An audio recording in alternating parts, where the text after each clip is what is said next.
What's going on, my people? Welcome back to Israel's Movie Reviews. And today we're going to be discussing number 6 on the MCU chronological order.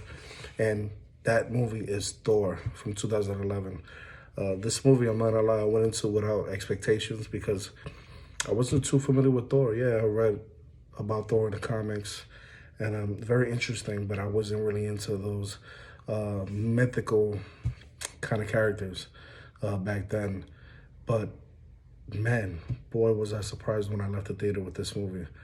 This is a movie that stands very differently with a lot of people, but for me, it's a movie that was very entertaining in my point of view. It was well directed.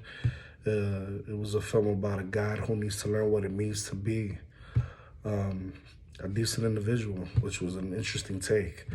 I felt like Thor is a film that takes a lot of risks and they pay off wonderfully. The movie grounds itself in a reality while keeping a mythological and fantasy-esque tone, and it never loses sight of its vision of where it wants to go. That's what makes Thor a very solid film. I had a good time watching it, and it was quite a bit fun, actually. But there's some shortcomings with it as well. Number one, the positives were Chris Hemsworth, who's relatively unknown in this movie, and to me, he knocks it out the ballpark. Not only with his charm, sense of humor, personality, his physique. I think he was perfect for the role. And I think he embodied the character well, not only the accent, not only the well-being, but his chemistry with his counterparts. I love the chemistry between him and his brother. I'm talking about his brother. Second, Tom Hiddleston as Loki. Loki, although it is a Thor film, Loki is the centerpiece of this film. Without him, I don't think this film would have been as good as it was. He is the god of mischief for a reason, and man, every scene that he's in, he's like a he's a scene-stealing beast. Just no other words to put it in.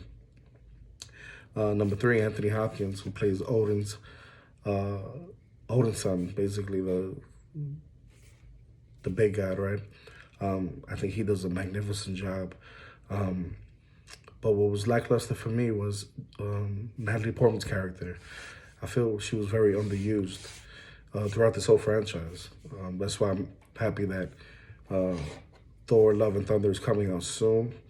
I think she's going to be one of the bright spots of that film. I'm actually glad that she's returning to the franchise because she wasn't mentioned much in Ragnarok. She wasn't in the Ragnarok. And they're bringing her back for this 4th installment, which I think it's a plus, especially the story that they're going to go with. But for this first movie, I think the casting was on point. The action scenes are done very well. The dialogue is full of humor.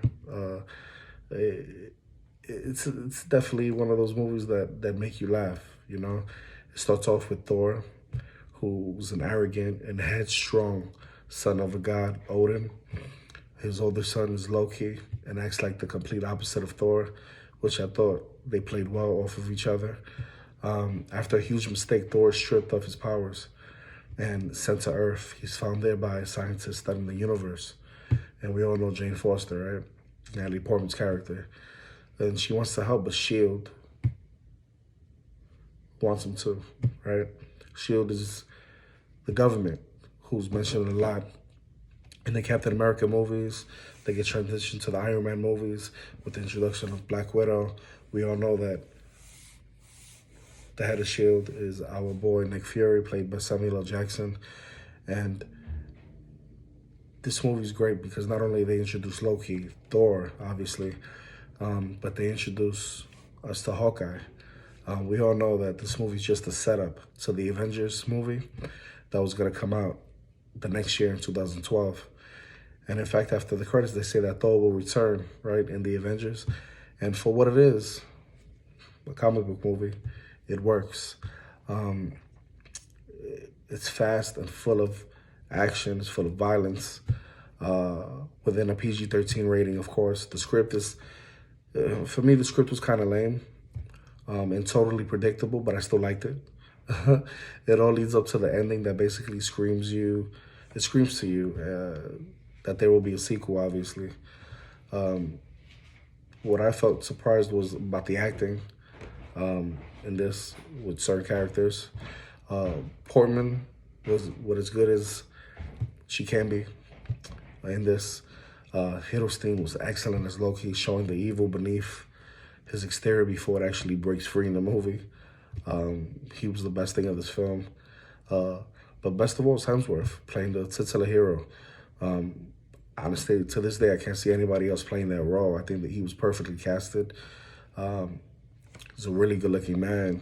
He's young, incredibly handsome, fantastic shape throughout the films. He gets bigger, stronger, better and better.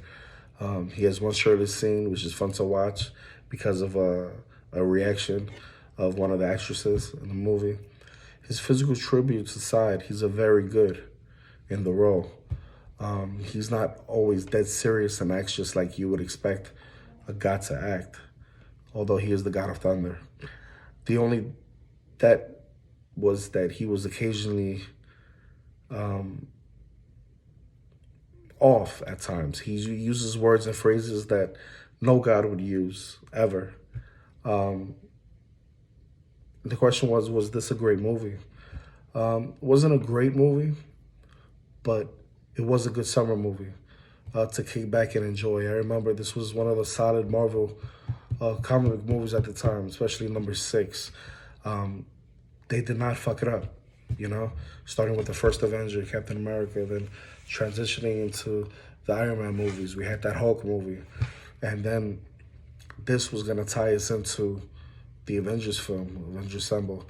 And I feel like they got a lot of things right. In hindsight, this proved almost as refreshing as Iron Man to me, where they're very similar.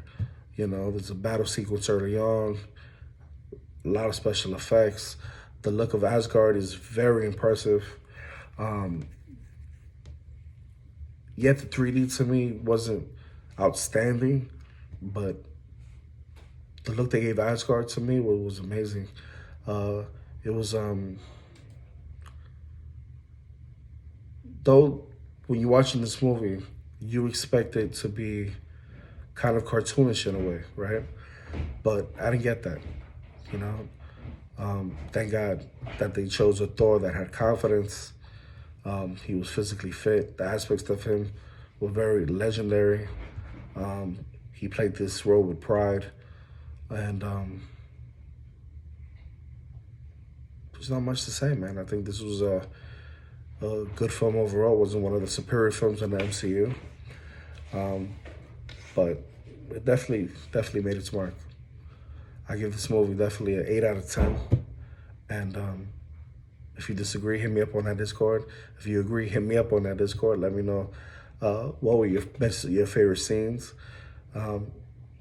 Is Chris Hemsworth going to be known as the best Thor, the only Thor to ever play the role? Is Tom Hiddleston a beast in this movie? Is Loki one of your favorite characters? Are you looking forward to Loki season 2? Let me know. If you like this video, hit that like button, hit that notification bell. And if you want more content from me, all you got to do is subscribe. To the next one. Peace.